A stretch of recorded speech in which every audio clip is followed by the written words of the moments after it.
اب دیکھیے جہاں تک ابن عربی کا تعلق ہے، ہمارے ہاں یہ دو اپوزٹ پولز ملتے ہیں بزرگوں میں.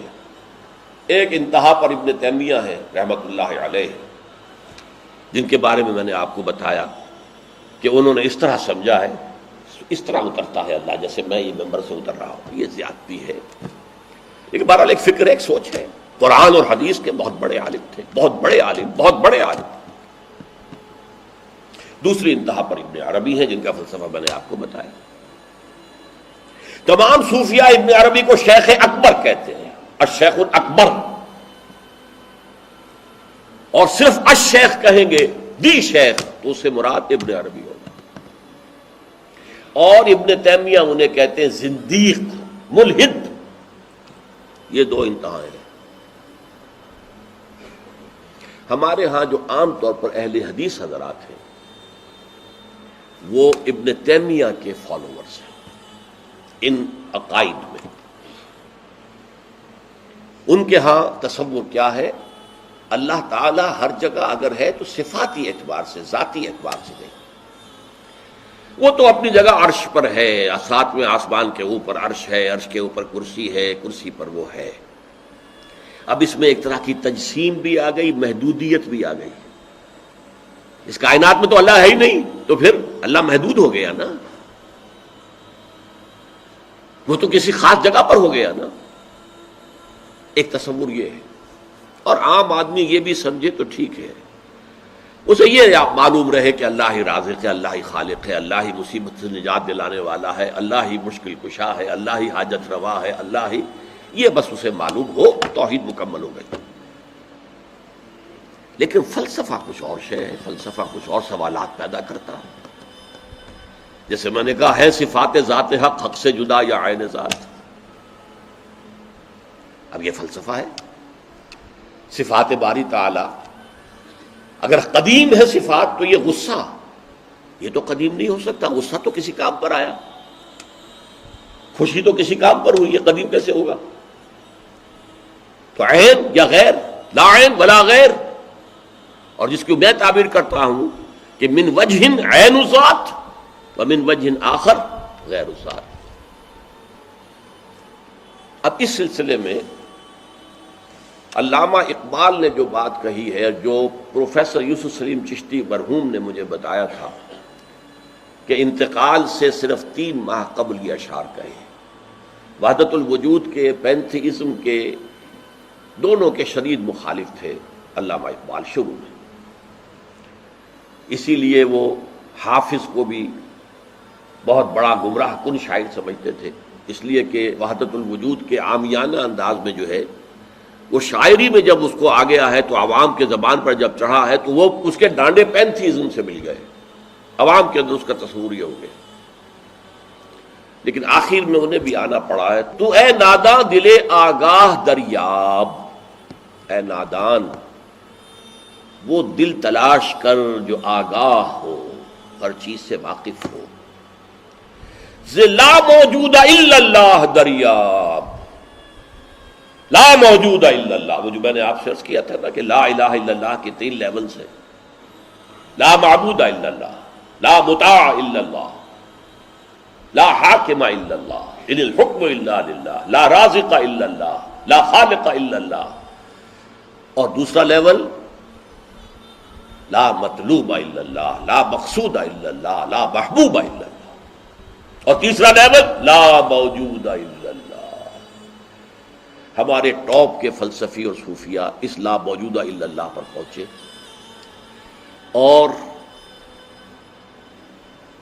12ویں صدی کے مجدد اعظم شاہ ولی اللہ دہلوی رحمۃ اللہ علیہ، انہوں نے اس میں قول فیصل کہا کہ محی الدین ابن عربی کی وحدت الوجود اور شیخ احمد سرہندی کی وحدت الشہود میں باریک سا فرق ہے تعبیر کا، ورنہ وہ ایک ہی ہے. اور اس کو انہوں نے عنوان دیا توحید وجودی. ہندوستان میں ہمارے بڑے ٹاپ کے شاعروں میں سے تھے عبد القادر بید الفارسی کے. اس وقت تک ابھی اردو کا وجود ہی نہیں تھا، اردو تھی نہیں ہندوستان میں اس وقت. تو شیخ عبد القادر بیدل جو ہیں وہ وحدت الوجود کے بہت بڑے قائد تھے. اور ان کی عظمت کا عالم یہ ہے کہ غالب کہتا ہے طرز بے دل میں ریختہ لکھنا اسد اللہ خان قیامت ہے، کہ بے دل کے انداز میں اردو میں شاعری کرتا، ان تو فارسی میں کی، اردو کو ریختہ کہتے تھے پہلے، یہ نئی زبان جو بنی تھی ریختہ، طرز بے دل میں ریختہ لکھنا اسد اللہ خان قیامت ہے۔ لیکن وہ اسد اللہ خان بھی یہ کہتے ہیں جارو بلا بیار کہ این شرک فی الوجود با گرد فرش سینہ با ایواں برابر است۔ دیکھو اگر تمہارے سینے کے اندر شرک فی الوجود شامل ہے، یہ بھی ہے وہ بھی ہے یہ بھی ہے وہ بھی ہے، وجود متعدد ہے، خدا کا وجود علیحدہ ہے، ہمارا وجود علیحدہ ہے، تو یہ گرد کے مانند ہے جو تمہارے سینے کے ایوان پر جو تخت بچھا ہوا تھا اس کے اوپر گرد پڑ گئی ہے۔ اس گرد کو جاروب لا، لا موجود الا اللہ، جاروب لا کی جھاڑو سے لا کر صاف کر دو، جاروب لا بیار کہ یہ شرک فی الوجود، وجود دو مان لیے تو شرک ہو گیا، وجود ایک ہی ہے۔ البتہ جب تعین ہو گئی کسی شے کی وہ وجود مختلف ہے، ذات باری سے علیحدہ۔ بہرحال یہ مباحث ہیں اس آیت مبارکہ سے متعلق، اور میں نے آپ کے سامنے ساری بات رکھ دی۔ نہ میں کسی کا مبلغ ہوں، نہ یہ دینی مسئلہ ہے، یہ فلسفے کا مسئلہ ہے۔ اب فلسفے میں بہت سے مسائل ایسے پیدا ہو گئے، سائنس کے مسائل ہیں کہ جو کتاب و سنت یا کم سے کم حدیث کی بعض چیزوں سے ٹکراتے ہیں، اب اس میں آدمی غور کرے گا، سوچے گا۔ اسی طریقے سے یہ فلسفے کے مسائل ہیں جو ہمیشہ سے جن پر کام ہو رہا ہے، لیکن یہ دین جو ہے وہ شریعت اور طریقت کا نام ہے۔ حقیقت کو چھوڑ دو، حقیقت جو ہے بس ہے۔ تم سورج مکھی کے پھول بن جاؤ، تمہاری توجہ ہر وقت اپنی اس ذات جو جس نے تمہیں پیدا کیا ہے، حقیقت تو وہی ہے، لیکن سورج مکھی کے پھول بن جاؤ۔ لیکن اسے آپ غلط کہیں، مجھے کوئی اعتراض نہیں، لیکن یہ کہ ایک شخصیت کو میں ایسے سے واقف ہوں جو اہل حدیث بھی کٹر تھے اور صوفی بھی بڑے تھے۔ یہ جو ہمارے ہاں مشہور ہے غزنوی خاندان، مولانا عبداللہ غزنوی آئے تھے اور وہ اپنے تصوف کی بعض آراء کی وجہ سے اور بعض اپنی اہل حدیثیت کی آراء کی وجہ سے افغانستان سے نکال دیے گئے تھے، غزنی سے نکال دیے گئے، تو امرتسر میں آ کر آباد ہوئے۔ ان کی اولاد ہے یہ غزنوی خاندان، ان میں مولانا داؤد غزنوی رحمۃ اللہ علیہ سے میرا بڑا قرب رہا ہے۔ ان کے پھر بیٹے تھے ابو بکر غزنوی، وہ معروف ہیں، کافی لوگ ان سے واقف ہوں گے۔ داؤد غزنوی رحمۃ اللہ علیہ یہ دو متضاد چیزوں کا مجموعہ تھے، تصوف بھی اور اہل حدیثیت بھی۔ عام طور پر اہل حدیث کی ساری توجہ ظاہر پر رہتی ہے، وہ باطن میں جھانکتے ہی نہیں، اندر نہیں جاتے، فلسفے سے کوئی تعلق ہی نہیں۔ لیکن فلسفہ اور تصوف یہ جڑے ہوئے آپس میں چولی دامن کے ساتھ۔ انہوں نے ایک دفعہ منٹگمری میں جو اب سائیوال کہلاتا ہے آ کر تقریر کی، اہل حدیث مسجد تھی، میں بھی گیا ہوا تھا سننے کے لیے۔ انہوں نے وہ اہل حدیث نوجوانوں سے کہہ رہے تھے کہ دیکھو تم اپنے مسلک پر قائم رہو، ہم غیر مقلد ہیں، ہم کسی کے مقلد نہیں ہیں، نہ ابو حنیفہ کے نہ مالک کے، لیکن کبھی بھی ان ائمہ کی توہین نہ کرنا۔ یہ ہمارے عام نوجوان جو کہتے ہیں ابو حنیفہ کو کیا پتا تھا، ابو حنیفہ کے پاس تو علم ہی نہیں تھا، ابو حنیفہ تو جو ہے علم حدیث میں کورے، یہ توہین کے الفاظ کبھی استعمال نہ کریں۔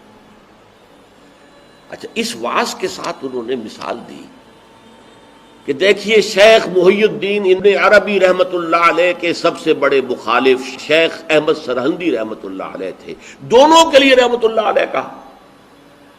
میں حیران ہو گیا، یہ وہابی آدمی، کٹر وہابی اہل حدیث، اور یہ شیخ ابن عربی رحمۃ اللہ علیہ کہہ رہا۔ خیر میرے دل پر بھی اثر ہوا کہ بڑی وسعت ہے ان کے فکر و نظر میں۔ میری اہلیہ کے چچا تھے، ان کے ایک بیٹے، سب سے چھوٹے بیٹے یہاں مجمع میں موجود بھی ہیں، شیخ فضل الرحمان مرحوم۔ ان کے بہت گہرے تعلقات تھے یہ جو خاندان غزنوی خاندان سے. انہوں نے شام کو کھانے پر بلایا، مجھے بھی بلا لیا، میں ان کا داماد ہی تھا نا. تو وہاں میں نے کہا کہ حضرت آپ نے شیخ ابن عربی کے ساتھ رحمت اللہ علیہ کے الفاظ استعمال کیے، جبکہ ابن تیمیہ نے کوئی شرعی گالی چھوڑی نہیں ان کے لیے. زندیق، ملحد، اور آپ اہل حدیث ہیں، یہ کیسے ہوا؟ میں ان کی عظمت کا قائل ہو گیا، ان کی آنکھوں میں آنسو آ گیا. کہنے لگے ڈاکٹر صاحب یہ دونوں ہمارے بزرگ ہیں، ہم خرد ہیں، آپس کے اختلافات وہ جانے، ہم چھوٹے ہیں، خرد ہیں، خرد رہنے ہی میں عافیت سمجھتے ہیں، ہمارے لیے دونوں محترم ہیں. اور مسجد میں انہوں نے ایک مثال بیان کی تھی کہ شیخ احمد سرہندی رحمۃ اللہ علیہ نے شیخ ابن عربی کے بارے میں اپنے مکتوبات میں لکھا ہے، ما ذل بردار خان ایشانم لیکن چکنم معاملہ صفات باری تعالی است، کہ ہم شیخ ابن عربی کے دسترخوان کے جھوٹے ٹکڑے کھانے والوں میں سے ہیں. کون کہہ رہا ہے؟ مجدد الفسانی کہہ رہا ہے. ما ذل بردار خان ایشانم، ان کے دسترخوان کے سوکھے جوڑے ہوئے جھوٹے ٹکڑے کھانے والوں میں سے ہم ہیں. لیکن چکنم، لیکن کیا کریں، معاملہ سے بات باری تعالیٰ، یہ باری تعالیٰ کی صفات کا معاملہ ہے، ہمیں اختلاف کرنا پڑ رہا ہے، اختلاف ہم کر رہے ہیں، لیکن ہم ان کے دسترخوان کے جھوٹے ٹکڑے کھانے والے. یہ کہہ رہے ہیں شیخ احمد سرہندی رحمۃ اللہ علیہ، جن کے بارے میں مشہور ہے کہ ابن عربی کا یا تو مخالف اول ابن تیمیہ رحمۃ اللہ علیہ، اور یا پھر مخالف دوم جس نے جوابی فلسفہ پیدا کیا وہ شیخ احمد سرہندی رحمۃ اللہ علیہ. تو یہ ہے کہ ان چیزوں کے بارے میں اپنے سینوں کو وسعت دیجئے. آپ ابن عربی کی بات کو چھوڑ دیجئے، پھینک دیجئے، لیکن توہین نہ کیجئے، اس کو خام خواہ کفر سے تعبیر نہ کیجئے. یہ چیزیں جو ہیں، اور پھر ہمارے سارے صوفیہ جو اس کے قائل ہیں، پھر ان سے بدزنی ہو گئی. میں صرف اس لیے کہ وہ بدزنی اور دلی نفرت کا معاملہ ختم ہو جائے، میں یہ ساری بحث اس لیے کیا کرتا ہوں، ورنہ میرے عام دروس میں ان مسائل پر گفتگو نہیں ہوتی. بڑے گہرے مسائل ہیں اور ان کا سمجھنا عام لوگوں کے لیے ممکن بھی نہیں ہے، بلکہ عام آدمی کے یہ جس کو کہتے ہیں نا ہوشدار کے رہ بردب تیغست قدم را، ہوشیار رہ جاؤ، یہ تم جو چل رہے ہو یہ تلوار کی دھار کی طرح کا راستہ ہے، کاٹ کے رکھ دے گا تمہیں. جیسے ہم کہتے ہیں پل صراط جو ہے وہ بال سے زیادہ باریک ہوگا اور تلوار کی دھار سے زیادہ تیز ہوگا، جس پر سے گزرنا ہے قیامت میں. یہ کہاوت ہے. هي الحلقات تحفظني بآيات من القرآن، هي الحلقات تملأني بحب المصطفى.